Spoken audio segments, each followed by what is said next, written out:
આ તરફ મેઘરજમાં 2 દિવસમાં 30 લોકો પર શ્વાને હુમલો કર્યો। અરવલ્લીના મેઘરજમાં પણ હડકાયા શ્વાનનો આતંક સામે આવ્યો છે, જ્યાં 2 દિવસમાં હડકાયા શ્વાને 30 લોકોને બચકા ભરી લેતા હાહાકાર મચી ગયો છે।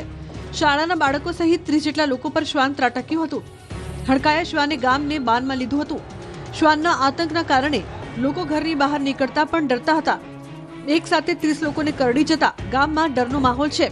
તમામ ઇજાગ્રસ્તોને સારવાર માટે હોસ્પિટલ ખસેડાયા હતા। હડકાયા શ્વાનને ઝડપી પાડવા માંગ ઉઠી છે।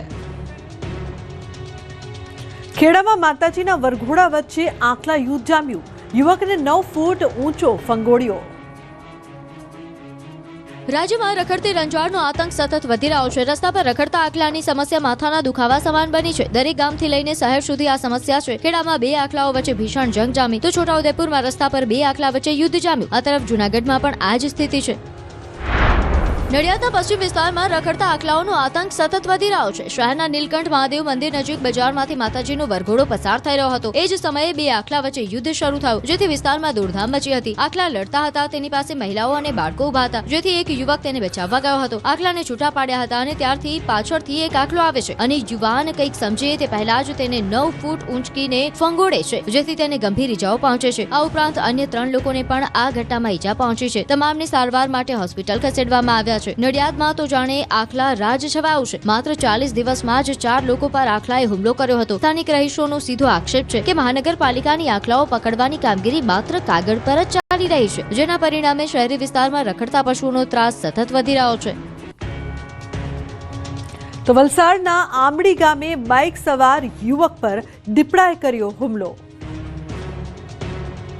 રાજ્યમાં છેલ્લા કેટલાક દિવસથી 4 પગનો આતંક જોવા મળી રહ્યો છે। દીપડો શિકારની શોધમાં રહેણાંક વિસ્તારમાં આવી પશુઓનું મારણ કરી રહ્યો છે। શિકારની શોધમાં ફરતા દીપડાઓ માણસને પણ હવે નિશાન બનાવી રહ્યા છે। વલસાડમાં દીપડાનો આતંક યથાવત। પાડી તાલુકાના આંબડી ગામ નજીક બાઇક સવાર વિમલ નાયકા નામના યુવક પર દીપડાએ અચાનક હુમલો કર્યો। યુવક રાત્રે નોકરી પરથી ઘરે જતો હતો, તે દરમિયાન ડુંગળી રોડ પર ભેસુ ખાડી પાસે ઝાડીમાંથી દીપડાએ હુમલો કરતા યુવક બાઇક પરથી નીચે પટકાયો હતો। યુવકની બૂમો સાંભળીને ગામ લોકો દોડી આવતા દીપડો ફરી ઝાડીમાં જતો રહ્યો હતો। ઇજાગ્રસ્ત યુવકને 108 દ્વારા પાડી હોસ્પિટલ ખસેડાયો। મંગળવારે ખેડા જિલ્લાના ઠાસરા તાલુકાના ઉધમતપુરા ગામમાં દીપડો દેખાતા ખળભળાટ મચી ગયો। અચાનક ગામમાં દીપડો ઘૂસી આવતા દોડધામ મચી ગઈ હતી। દીપડાના પ્રવેશથી લોકોમાં ભયનો માહોલ સર્જાયો હતો, જેના કારણે ગ્રામજનો સુરક્ષિત સ્થળો પર દોડી ગયા હતા અને સાવચેતીના ભાગરૂપે ઘરોમાં પુરાઈ ગયા હતા। કેટલાક લોકો નદીમાં કૂદ્યા તો દીપડાએ ગામના 3 લોકો પર હુમલો કર્યો।